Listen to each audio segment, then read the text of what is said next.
Hi everyone, my name is Katie and I want to discuss bone disease osteomalacia and inform you a little bit about it. So osteomalacia is a rare bone disease that creates very collagen dense bone, and osteoporosis, which is commonly confused for, creates very brittle bone. So we wanted to mention that first. A lack of vitamin D is what causes this disease to happen. In an ongoing study updated by the National Center for Biotechnology Information in 2019, the incidence of osteomalacia is rising globally, and hospitalization is increasing, even in high-income countries. Vitamin D deficiency is pandemic in Europe and affects 18% of the population in the wintertime. There's a 3 to 71 times higher risk for ethnic minority groups with darker skin pigmentation. So with that, I want to talk about the disease and its microanatomy, explain how it affects the body, some of its symptoms, who is primarily affected, and discuss its relevance and maybe some prevention techniques. Essentially, the effects of osteomalacia on the body, a unique and rather rare bone disease, can be very devastating, but also entirely preventable. So you might be wondering why you should be listening to me talk about this. I learned about this disease in a 3-series anatomy and physiology course, and I got to firsthand see the effects of this disease on the body. I also am a college student who lives in the Pacific Northwest, and there is a fundamental lack of vitamin D here, and it's important to take vitamins and minerals to subsidize this, but I also wanted to talk about this because I'm studying to be a nurse soon, and I care about the healthcare and health promotion for everyone. So this disease concerns me, and I want to educate people about that. So let's move into the specific anatomy of this disease. So in her 2016 paper titled Metabolic Bone Disease, Dr. Lisa M. Glass describes the organization and function of this disease. To summarize, osteomalacia is a softening of the bones. Lack of vitamin D is a precursor to developing osteomalacia, and vitamin D is required to absorb both calcium and phosphorus, which are the inorganic minerals that make our bones very dense. So those minerals are important for bones like our femur right here, that is the most weight-bearing bone in our body. So if those bones are very collagen dense, they're very wiggly and flexible and have too much elasticity.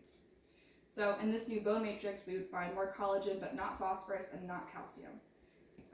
So I brought an example of what this bone looks like. This bone belonged to a ferret, and it is deprived of all inorganic minerals. It has only collagen inside of it. As you can see, it's very soft, very supple. You can see that. And I'll pass it around so people can see it if they want to hold on to it.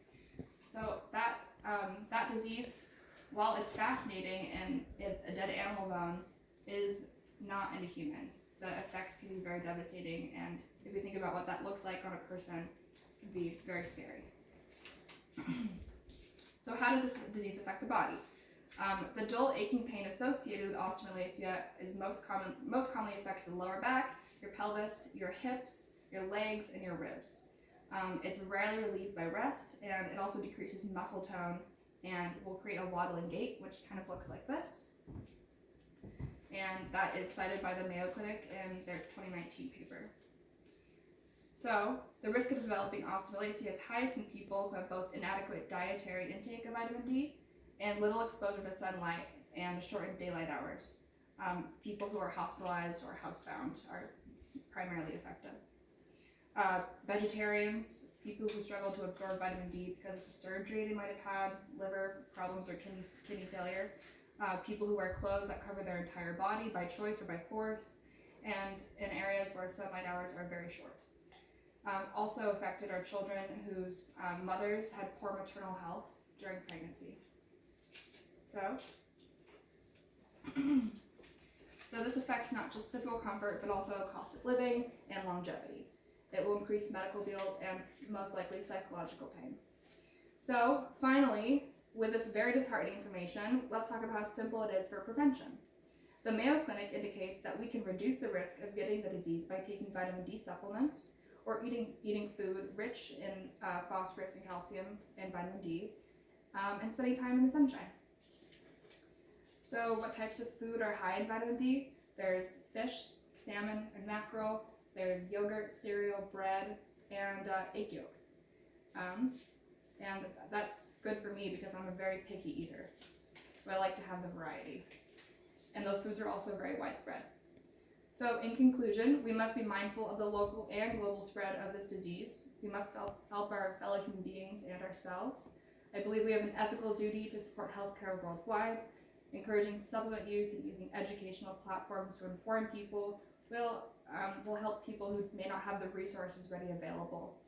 We can donate to organizations like Angel Donation that distributes vitamins and minerals around the world. And I want to thank you all for listening, and I hope you learned something new and found it interesting. Thanks.